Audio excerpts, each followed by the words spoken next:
Hey team, amendment to Wednesday's update. Need to make sure that everybody gets a firm grasp. So after you watch this, give me a thumbs up on the old Slack channel. Your department managers will confirm this with you by next week's update as well. Okay, if we have a patient who is based at the hospital, meaning they're hospitalized, the hospital team exclusively cares for them. If we have a patient who's based at the resort team exclusively cares for them. Just kind of caught wind a moment ago of a situation with a cat who is at the resort but was being added for medicating to Whiteboard for the hospital team to care for them. There's a problem with that because when we cross boundaries, we kind of make everybody responsible, and when everybody's responsible for something, no one's responsible. You also welcome in double medicating.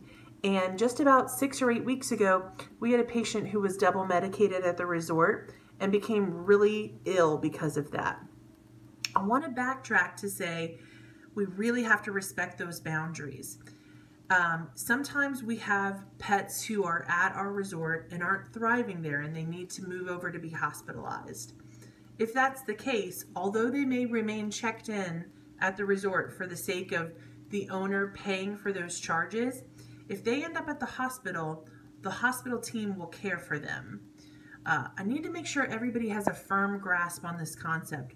Once they cross that threshold, whoever works on the side where the patient is going to be the caregiver for that pet. Otherwise, we invite in some chaos and confusion, and we have pets who slip through the crack or are over cared for. It's just a real problem, so make sure that you understand that. The only time that we would have a pet at the resort who gets added to Whiteboard or whatever kind of keeping system we have is if they just need to be physically monitored, meaning like we want someone from the hospital to walk into the resort after hours at night to look at them. This would maybe be like checking on our senior pets or doing a let out for a senior pet. That's fine, because if something happened and that nurse didn't make it over, it's likely that that patient's going to be okay.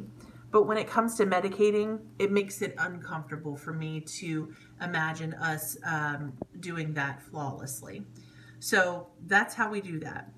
The resort is sometimes tempted to have somebody medicate after hours, but I want you to think, what does the owner do with a medication that maybe needs to be given every 4 or 6 hours? They're not waking up at home. That's not the expectation of this medication for that to happen. And if it is the owner's expectation, that pet needs to be hospitalized. But if you have a medication that's due to be given every 8 hours, you just shrink those doses down to where that pet's going to get it first thing in the morning, in the middle of the day, and then right before close. So the situation that drew my attention just now is that we have a cat who needs a dose of medication at 8 p.m. and the resort team leaves at 7 to 7:30 p.m. That medication can certainly be given before closing instead of having to pull a nurse into that. I think that that's enough example for you guys to take it and run with it, but just know the rule about the threshold. You don't cross that threshold. Either team cares for those pets, but we don't share that responsibility. All right, thanks for tuning in. Don't forget to give it a thumbs up once you've seen it. Thanks, y'all.